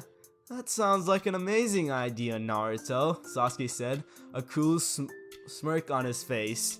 You can't do that, Kakashi exclaimed. Fine, you all pass. Now let me go and give me my book. Huh, Naruto uttered as he put the book back in the kunai pouch and dropped it onto Kakashi's stomach, before putting his hand in a half-ram seal. The wood holding Kakashi was in loosened and sank back into the earth, allowing Kakashi to sit up. Oh, you would have passed anyway, Kakashi said as he stood up, refastening his kunai pouch. The test was designed to see if you could figure out the hidden meaning behind it. Hidden meaning? Hinata mumbled and Sasuke hummed, crossing his arms. He pitted the three of us against not only you, but each other as well. There was no way we were gonna get the bells on our own, so we had to team up. So, self-sacrifice? That's right, Kakashi said with a nod. The hidden answer to this test is teamwork. I wanted to see if you could work together as a team, and I wanted to see if any one of you would be willing to sacrifice themselves for the others. While that didn't work out quite as I had planned, you got the gist of it. Duties are done by the team. Of course, individual strength is also important to a ninja, but what's even more important is teamwork. Kakashi looked over his three genin and a bright smile appeared on his face. Naruto, Sasuke, even if you two are best friends, you still didn't leave Hinata behind to get the bells for yourselves. That shows that you have character, compassion, honor. You'll be risking your lives in these duties. If a hostage is taken, you will have tough choices to make, and you may not always make the right one. Kakashi sighed and gestured for them to follow him as he walked over to where the poles were, behind which was a large stone with hundreds of names carved into it. It's not a nice thing to call your mother. Look at this. The numerous names carved into the stone. These are ninjas who were who are recognized as heroes of the village, Kakashi said, staring softly at the stone. But they aren't just normal heroes. Why do I get the feeling you're about to say something depressing? Naruto muttered. These ninjas are all heroes who died on duty, Kakashi explained. This is a memorial stone. My best friend's name is also carved here. You guys are the first team I've ever passed. Everyone else would just do whatever I told them. They were all just morons who only thought about themselves and about doing what I ordered. A ninja must see underneath the underneath. Those who break the rule and code of the ninja world are called trash. But you know what? Those who don't care for their comrades are lower than trash. I want you to all remember that. Well, you just fully messed up that line. It doesn't even sound good anymore. Trash, huh? This is why you don't watch Naruto subbed. Sasuke muttered. Here I thought I had you figured out. Then you'll say something cool like that. Kakashi smiled brightly and flashed him a thumbs up. That ends the training. All of you pass. Okay. Starting tomorrow, Team 7 will begin its duties. Alright, Naruto exclaimed, with a wide grin, pumping his fist into the air. My climb to the top starts here. Ah, my precious Tora, I missed you so much. the wife of the fire daimyo, Madame Shijimi yelled as she hugged her cat tightly in the mission's office, despite the cat looking like it was choking to death. Not gonna make that joke. You had me so worried, my little baby. No wonder it ran away, Naruto muttered, 3 scratches across the bridge of his nose and many more on his hands. Sasuke had 3 on his streak, 3 on his neck, and about as many on his hands as Naruto. I would too. Huh. Kinda makes you pity it, Hinata mumbled softly, having no scratches on her. Now, Kakashi's Team 7, the 3rd Hokage said as he was looking over the documents in front of him. Your next duty is, babysitting an elder's grandson, shopping in a neighboring village, and helping with the potato digging. You can also... I'm gonna stop you right there, old man, Naruto said suddenly. Everyone save for his team stared at him in utter shock for daring to interrupt the Hokage. You and I both know what this team is capable of. We shouldn't be doing this crap. I agree, Sasuke said, crossing his arms. I think this is an incredibly waste of valuable resources. After all, besides team training, coming up with strategies and combinations, all they had been doing since graduating was D-ranked missions. You idiots, Iruka barked, sitting next to the 3rd Hokage, who just sighed. You're just rookies. Everyone starts off with the simple duties and works their way up. I don't give a crap. We're not everyone, Naruto barked back. We got these crappy missions I wouldn't even force academy students to do. This is not ninja work. Suddenly Kakashi's first fist bopped Naruto on the head, accompanied by the Jonin saying, Quiet you. Naruto, it seems I have to explain to you what these duties are all about, the 3rd Hokage said, puffing on his pipe. Listen, every day, we got all kinds of requests from people, ranging from babysitting to the assassination. We rank the missions, and blah blah blah, Naruto said, his arms crossed. But you've told us the Genin get both D and C ranked missions. I know we're fresh out of the academy, but you know as well as I do, we can handle a C rank mission. Right, guys? I think so. I apologize, Kakashi mumbled, scratching the back of his head in embarrassment. The 3rd Hokage, however, looked thoughtful and hummed while puffing on his pipe. He interlaced his fingers in front of his face and smirked. Very well. If you want it that much, I'll give you a C rank, and we'll see how you do. It's a protection of a certain individual, the 3rd Hokage announced, which visibly surprised Kakashi and Hinata, while Naruto and Sasuke smirked. I'll introduce the client now. Hey, will you come in here? The door to the mission office slid open, revealing an old man who, judging by the scars on his hands, must have been a carpenter or something like that. In his hands was a sake bottle, and he took a swig from it as he looked them over. What's this? They're a bunch of super brats, the man said, a drunken blush on his face. Especially the girl. She looks like she couldn't hurt a fly. Are you really a ninja? Hinata flinched and ducked her head. Seeing that she wasn't about to give a retort, Naruto and Sasuke came to her defense, glaring heatedly at him. Quick, forcefully toaster bath. You 5 times over before you could even blink. You old man, Sasuke said coldly, and Naruto looked at Kakashi. Can we show him, sensei? Forcefully toaster bath. The person we're supposed to protect would cause us to fail the mission, Kakashi said simply. But Naruto didn't need to show him. They had gotten their point across, judging by how the old man barely suppressed a flinch. He coughed into his fist. Anyways, I am Tazuna, the super bridge builder. I expect you to provide me super protection until I get back to my country and complete the bridge. And so later found Naruto, Sasuke, and Hinata walking towards the East Konoha gate, packed and ready. Naruto and Sasuke had everything in a scroll each, and Naruto had sealed Hinata's pack into another one, so she didn't have to carry anything. This is a C rank, so the worst we might face is bandits, Sasuke said as they walked. However, I want none of you to let your guard down. Keep your senses sharp for anything out of the norm. Hinata? Hinata jumped at being addressed directly, and quickly answered with a yes?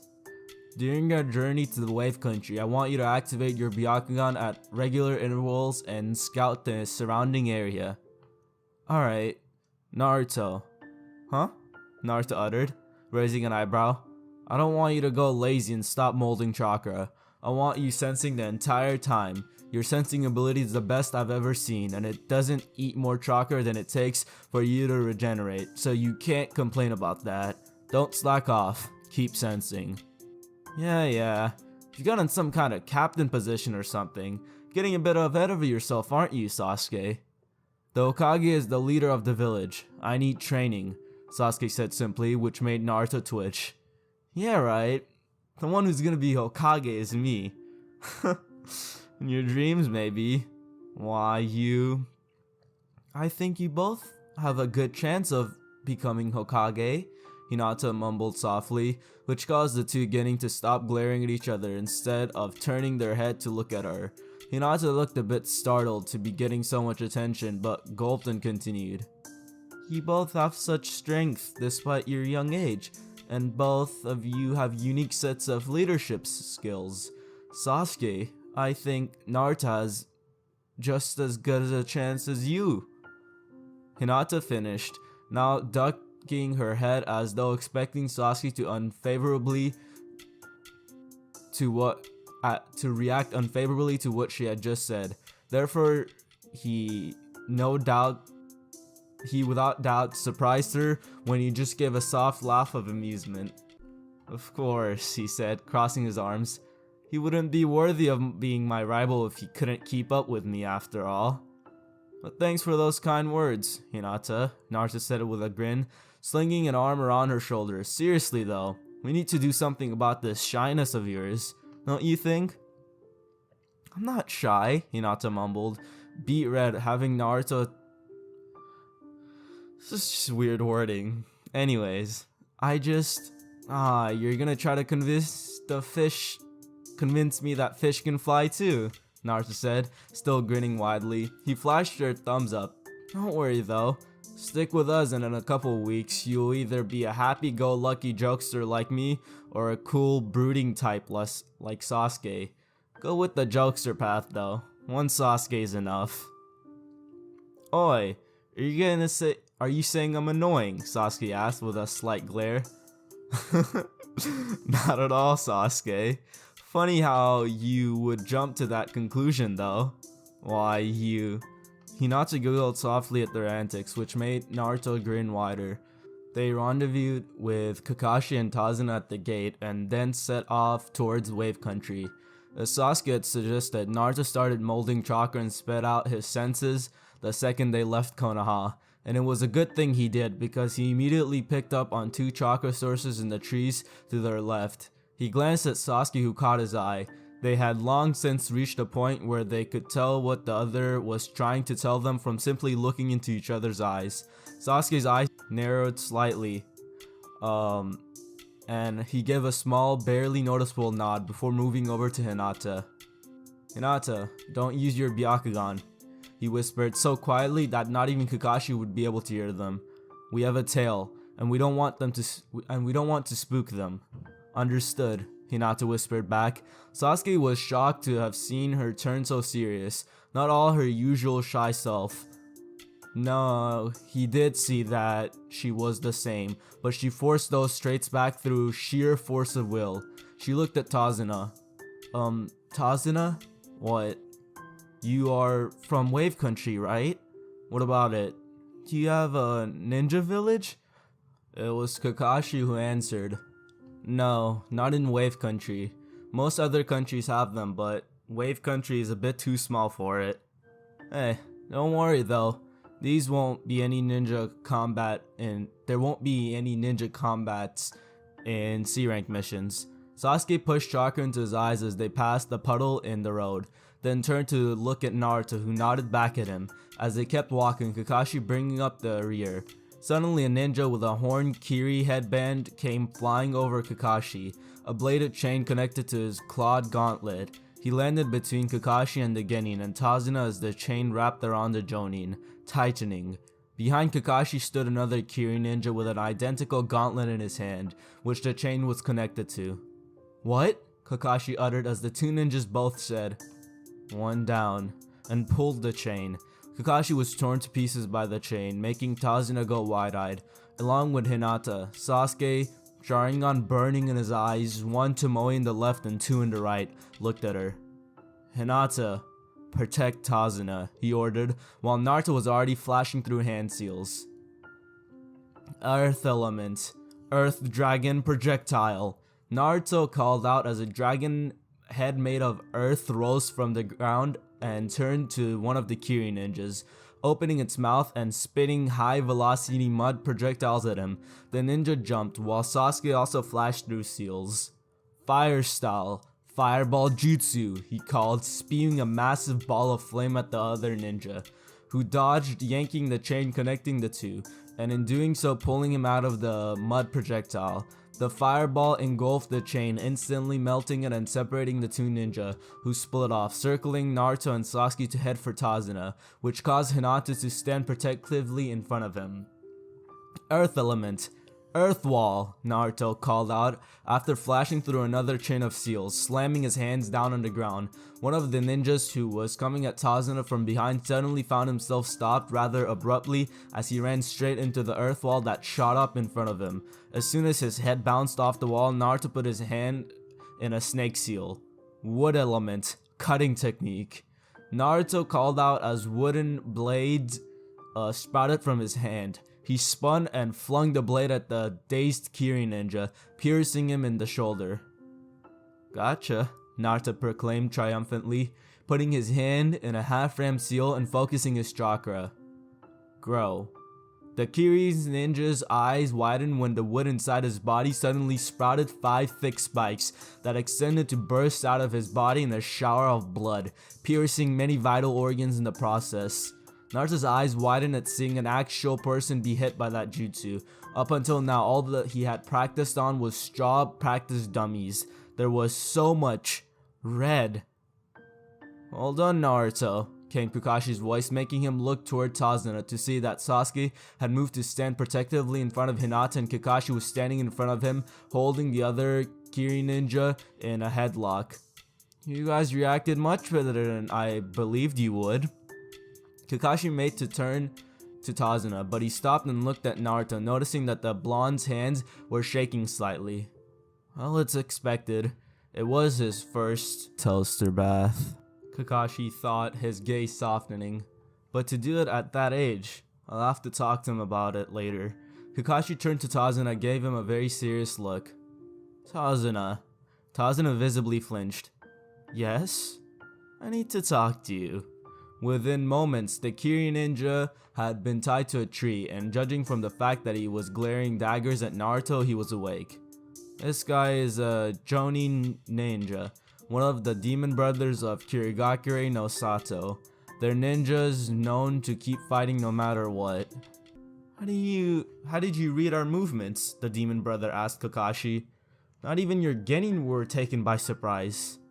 "On a sunny day like this, when it hasn't rained in days, a water puddle shouldn't exist," Kakashi said simply. "Besides, Naruto is a very accomplished censor. He no doubt detected you from the moment you started following us, and alerted his teammates." "Why'd you let the brats fight when you knew that?" Tazuna asked. "If I wanted to, I could've forcefully toaster bath these two in an instant, but there was something I needed to find out. Who the target was." "What do you mean?" Tazuna asked. "Meaning, were they after you or one of us? We haven't heard that our ninjas after you. Our mission was simply to protect you from thieves or gangs," Kakashi said, narrowing his eye at Tazuna. "This has now become at least a B-rank mission. This was supposed to be a simple protection until you completed the bridge." Tazuna was quiet and a sweat drop was visible rolling down his temple. "If it was known that ninjas were after you, this mission would have been an expensive B rank. I'm sure you have a reason, but it causes problems when you lie about the mission details. We're now operating outside of our duties. Are we ready for this type of mission? Hinata asked, gulping. I suppose that at this point, it would be customary for us to abandon the mission, Kakashi said slowly, nodding more to himself than to the others. Sensei, Tazuna spoke up suddenly, catching Kakashi's attention. I have to talk to you. It's about the mission. You're right, this job is most likely outside of your duties. It turns out that a super dangerous man is after my life. Super dangerous man, Kakashi repeated, raising his only visible eyebrow. Who? You've probably at least heard his name before, Tazuna said quietly. The wealthy shipping magnate. A man named Gato. Huh? Gato from the Gato company? Kakashi asked, his eye widening in surprise. He's said to be one of the world's few extremely wealthy people. Yes. Officially, he runs a large shipping company, Tazuna said with a nod. But secretly, he sells, not very good things. Using ninja and gang members to take over businesses and countries. He's a super nasty man. It was about a year ago when he set his eyes on the Wave Country. Through money and violence, he quickly took control of the country's shipping industry. Gato now has a monopoly on all business traffic in the country. The only thing he has to fear now is the completion of the bridge.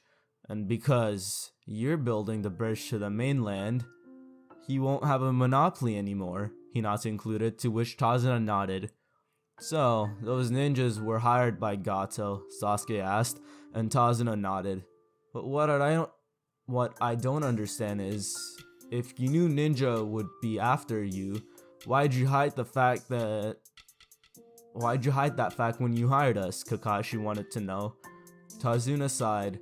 The Wave Country is super poor. Even the daimyo has no money. Of course we don't have much money either. Not enough for the expensive B-rank mission. Well, if you quit the mission now, I'll definitely be forcefully toaster bath. But don't worry about it, Tazuna said with a bright smile on his face. If I get forcefully toaster bathed, my cute 10-year-old grandson will just cry for a few days. Oh yeah, and my daughter will live a sad, sad life, hating Konoha Ninja forever. But it won't be your fault, not at all. Kakashi twitched at that, scratching the plate on his headband. Then he sighed and smiled at Tazuna, saying, Well, I guess we have no choice. We'll protect you, at least until you get back to your country. Tazuna smiled and thanked them profusely, but they could all see the victorious glint in his eyes. They set off, Kakashi in the front, Hinata and Tazuna in the middle, and Naruto and Sasuke bringing up the rear. Hey, Sasuke said softly, looking at Naruto's hands. You're shaking. Still a bit shocked, I guess, Naruto mumbled, taking deep breaths. It's not like I've actually forcefully toaster bathed the man before. It was you, or him, Sasuke said simply. Don't beat yourself up about it. Well, I know that, but my body doesn't seem to want to listen. It's not good to be shaking, especially now that we know that enemies are going to attack. Give me a minute and I'll be fine, Naruto said, a small grin on his face. The group managed to make their way into Wave Country without encountering any more enemies. However, Naruto, Sasuke, and Hinata were always on alert, their senses sharp, and as Naruto had said, his shaking had stopped, and he was ready for anything. If we're attacked again, it'll probably be a Jonin since the two Chunin were defeated, Naruto stated as they walked, to which Kakashi nodded. Without a doubt. Naruto perked up, and in a flash, he fished out a kunai hurling into a bush, making the others jump, save for Kakashi, who must have sensed it as well. Naruto, Sasuke asked, tense. Hashirama, huh? Naruto muttered, lowering his hand. His eye closed, and he stretched out his senses. Everyone get down, Kakashi ordered suddenly, ducking as Naruto detected the presence. Naruto grabbed Hinata and dropped, while Sasuke tackled Tazuna to the ground. A giant sword came flying through the air, passing through the space where the Genin necks would have been, before embedding itself into a tree at which point, a ninja landed on the hilt of the massive Zanbatu. The man wore striped pants, camo patterned leg and arm warmers, and bandages wrapped around the lower half of his face. Tied sideways to his head was a Kiri headband. Well, well, Kakashi uttered as they all got to their feet. If it isn't the massively overcompensating missing nin, Momochi Zabuza. He didn't say that, but he should have. Naruto, Sasuke uttered as Naruto narrowed his eyes. Be careful, guys. This guy's got as much chakra as I do, and it's dark. Very dark, Naruto muttered. Hinata formed a few hand seals, then called Byakugan. Veins were visible around her eyes as her dojutsu activated, and her eyes widened when she looked at Zabuza. He's right. This chakra. Sasuke, curious, activated his Sharingan and looked at Zabuza, his eyes widening as well. No. It's only little, but his chakra stores are larger than yours, Naruto. Huh, Zabuza spoke, turning around so that he was facing them. He lowered himself into a crouch, resting his elbows on his knees as he watched them. Sharingan, Byakugan, and a skilled sensor. Not to mention Sharingan, Kakashi. No wonder why the Demon Brothers lost. Sorry, but the old man is mine. Sharingan, Naruto and Sasuke uttered in unison. Amazed, Kakashi reached for his headband. Amazed as Kakashi reached for his headband. Surround it and protect Tazuna, Kakashi ordered. Do not enter the fight. That's the teamwork here. Zabuza first. Kakashi slowly lifted his headband to reveal his left eye, which had a scar through it, and it was a Sharingan. Fight me. I already get to see the famous Sharingan. I'm honored, Zabuza said, and it was evident that he was smirking behind his bandages. When I was in the Kirigakure Anbu, I kept a handbook. It included information about you. It said the man who has copied over 1,000 jutsu. Copycat ninja Kakashi. Oi, Sasuke, Naruto muttered. I thought the Sharingan was an Uchiha bloodline. Why the heck does he have it? No idea, Sasuke said, narrowing his own pair of Sharingan eyes. But I intend to find out. Let's end all the talking, Zabuza said as he reached down, grabbing the hilt of the sword he was standing on. I have to forcefully toaster that man immediately. The three genin moved to stand protectively around Tazuna, ready for anything. But Kakashi, it seems I have to beat you first. Zabuza kicked off the tree, yanking his sword out as he flew towards the lake in front of them, landing on it. He released a large amount of chakra, causing the water to start swirling around him. Ninja art. Hidden mist technique, Zabuza muttered as a thick mist rolled in, causing him to disappear from view. He'll come after me first, Kakashi announced. Momochi Zabuza. As a ninja of Kiri, he was known as an expert in silent, forcefully toaster bathing. You don't even notice it until you're already in the bath. It's not like I can use the Sharingan perfectly. You guys be careful. Suddenly, the mist got even thicker, and Zabuza's voice was heard coming from all around them. 8 choices. Larynx, spine, lungs, liver, jugular, subclavian, artery, kidneys, heart. Which one should I go bathe first? Both Kakashi and Zabuza started flooding the area with angriness. It was so much that Naruto felt every single muscle in his body tense, and he couldn't help but shiver slightly. He turned his head to look at Hinata to see that her Byakugan was fading, and her entire body was shaking. She was visibly sweating in fright. Hinata, Naruto spoke suddenly, catching her attention. He smiled when she looked at him. Stay strong. This is what he wants, so keep your guard up. Sasuke, Kakashi spoke suddenly, and Naruto turned his head to see that Sasuke had been shaking as well. Don't worry, I'll protect you guys with my life, their sensei said as he turned his head to smile at them. I don't let my comrades get toaster bathed. We'll see about that, came Zabuza's voice from between Tazuna and the Genin. It's over. Zabuza wasn't fast enough. However, in a flash, Sasuke's Chokuto had been unsheathed, and he spun faster than Naruto had ever seen him move. The blade flashed, and Zabuza's head was suddenly separated from his body, his eyes wide.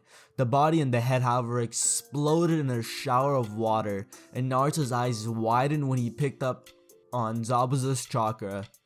Sensei, behind you, he called out, but too late, as Zabuza's massive...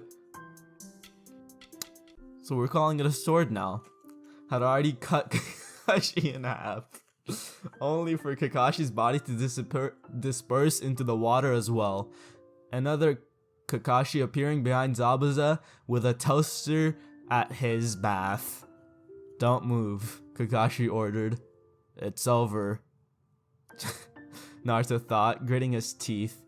His staying mist is covered in his chakra.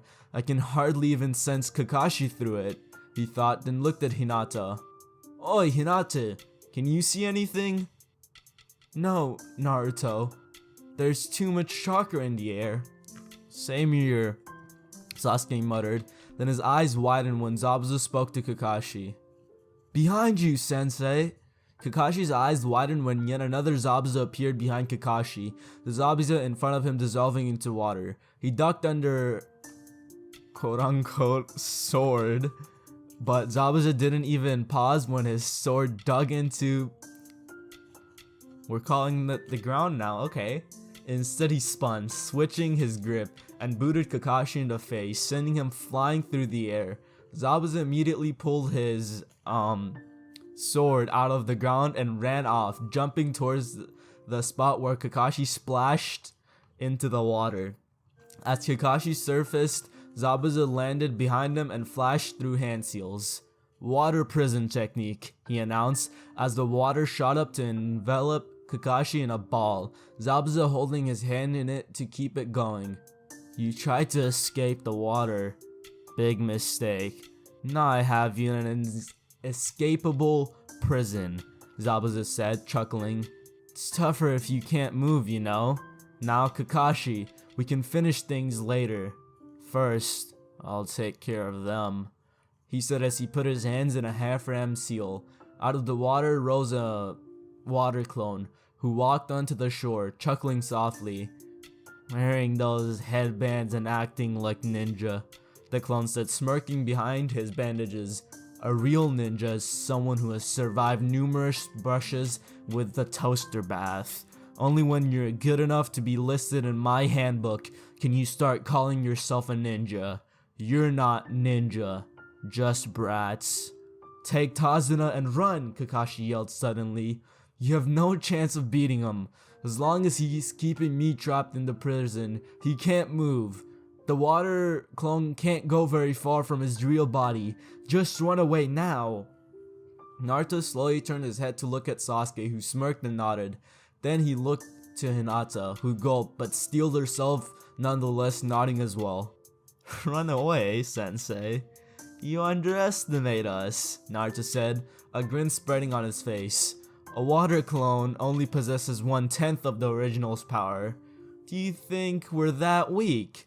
Besides, the success of this fight depends on you, Sasuke said. If we run away now, Zabuza will just find us and toaster bath us later. Besides, those who abandoned their comrades are even worse than scum. Remember? Tazuna, Naruto said, ignoring Kakashi's wide-eyed look, instead of looking to the old man who sighed. Well, I planted the seed Whoa! Well, I planted this seed myself. I'm not gonna say that I desire to lift so much that I'd stop you. I'm sorry, guys. Fight as much as you want. Zabuza's clone, however, just started laughing, grinning slightly. You guys will never grow up. I mean, if they get toaster bathed here, I can see why he's thinking that they're not gonna grow up. Gonna keep playing ninja, huh? When I was your age, these hands were already dyed red with toaster bath water. So? Naruto asked, raising an eyebrow. What? That makes you a ninja? That just makes you a toaster bather, you eyebrowless freak, he exclaimed, raising his hand to point at Zabuza. Don't talk as if you know us. Talking trash is for when the battle's over. Sasuke, combo 27? Right, Sasuke said as they both started flashing through hand seals. Naruto ended in a snake seal, and a wooden pole shot out of the ground in front of Sasuke, heading past the Zabuza clone and then curving around him, intending on wrapping around him. The clone, despite the shock at seeing a wood-style jutsu being used, leapt into the air to avoid it, which was a mistake, as the wood shot upward and wrapped around him, trapping him, just as Sasuke finished his hand seal. Naruto Sasuke combo technique, they both announced, Naruto grinning and Sasuke blowing a stream of flame at the wood, which shot up along it to encase the entire wooden pole and the Zabuza clone in flames. Grilled meat. The flames burned so hot that when the clone died, the water didn't drop to the ground, instead turning into steam and rising into the air. Huh, the real Zabuza uttered in amazement. Wood style, huh? That wasn't expected. However, he put his hand in another half ram seal, and 10 more water clones rose from the water, walking onto the shore. Sasuke, you can do it, right? Naruto asked his friend, who immediately knew what he was referring to, and nodded, unsheathing his chokuto again. Good. I'll clear a path. Go. Sasuke shot off towards the clone, who all raised their swords and made them attack. Wood spikes shooting from the ground, forcing them to dodge, however, allowing Sasuke to pass through unscathed. He shot towards the real Zabuza, cocking his arms back, then swung. Zabuza, however, ducked under the swing, but Sasuke wasn't done, spinning and throwing a kunai at Zabuza's head, which forced him to dodge out of the way, pulling his hand off the water prison in the process. The clones, seeing this, made to go after Sasuke, but that provided enough of a distraction for Naruto to focus his chakra into the ground and cause more wooden spikes to shoot out of it, impaling and destroying the clones. You brat, Zabuza yelled at Sasuke, reaching up to grab the sword on his back, only for Kakashi's sandal to plant itself into his face, knocking him back. Your opponent is me, Kakashi said, his Sharingan narrowed dangerously. Zabuza bounced on the water, landing in a crouch and rising to a stand. I got distracted and released the jutsu. Wrong, Kakashi said. You were forced to release it, he corrected, which made Zabuza twitch. Naruto, Sasuke, good job. Don't worry though, I'll take it from here. Zabuza looked like he was gritting his teeth as Sasuke nodded and sheathed his chokuto, running past Kakashi and back to Naruto, Hinata, and Tazuna, whereupon he gave Naruto a high five. I'll tell you now, I don't fall for the same jutsu twice, Kakashi said, staring calmly at Zabuza. What will you do now? Zabuza uttered and leapt back, before starting a long chain of seals which were perfectly mimicked by Kakashi. Water element. Water dragon projectile technique. They both called out in a perfect unison as 2 dragons formed out of the water between them and charged at each other, crashing into the other and exploding. That many seals and he copied them flawlessly, Naruto muttered, bracing himself as the water washed up on the shore and crashed into them. He turned to look at Sasuke. Can you do that? Not at this stage of the Sharingan. No. Sasuke said, shaking his head as he saw the two joining clash right underneath where the two water dragons had crashed into each other, Kakashi blocking Zabuza's sword with a kunai. Strange, Zabuza thought, narrowing his eyes as he stared into the Sharingan. What's going on? He pushed off and jumped back, Kakashi mimicking his actions perfectly as he tried circling him, then stopped and raised his hands to perform the Kirigakure Jutsu. My movements, Zabuza thought as he lowered one of his hands, Kakashi doing the same. He's completely reading them. Kakashi finished his line of thought, making his eyes widen. What? Did he read my mind?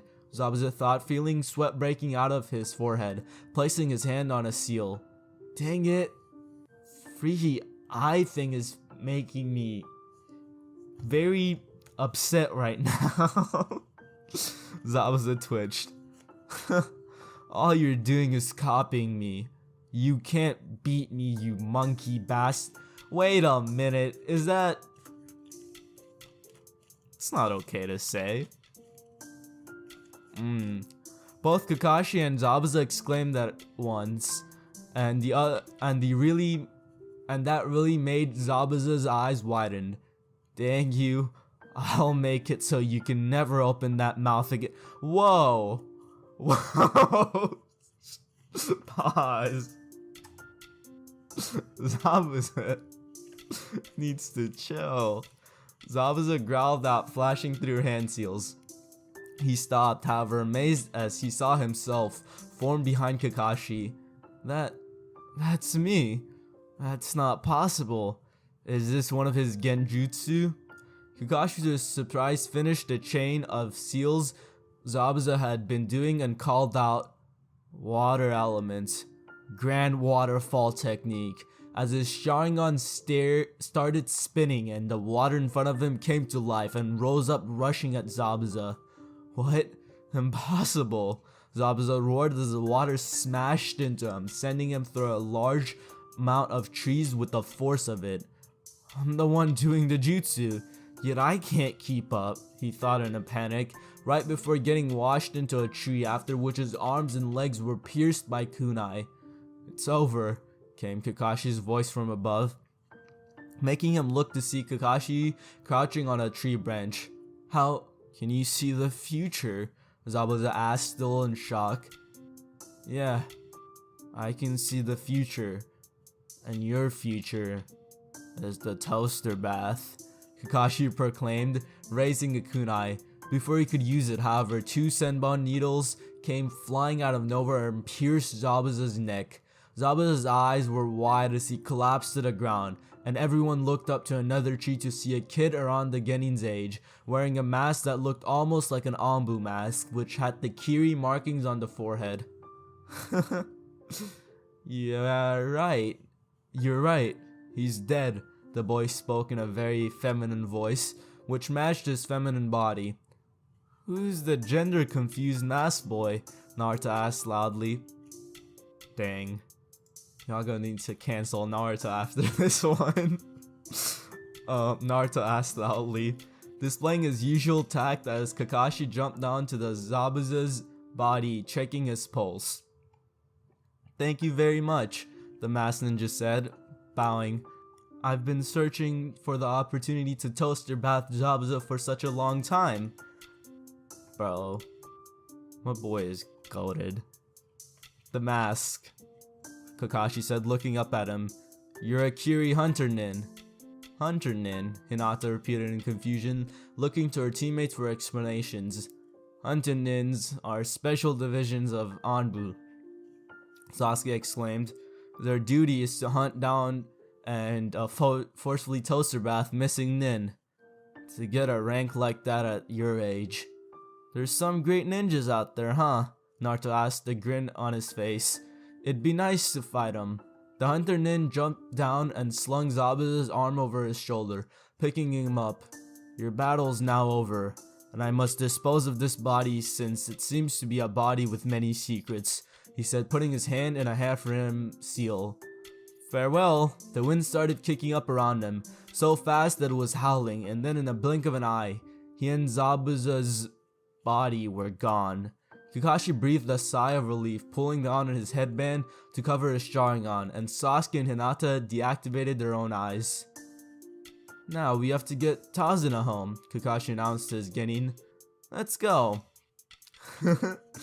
Super thanks guys, Tazuna said brightly. Come over to my house and relax for a while. Just as he said that, Kakashi suddenly froze and tipped forward, unable to move. Ah, I was wondering when that would happen, Naruto said, unsurprised as he walked up to Kakashi, crouching down in front of him. Your chakra stores are lower than mine, and you're using a transplanted eye. That should drain you pretty quickly, huh? Sasuke, give me a hand here. Why? Too weak to carry him yourself? Shut your face and give me a hand.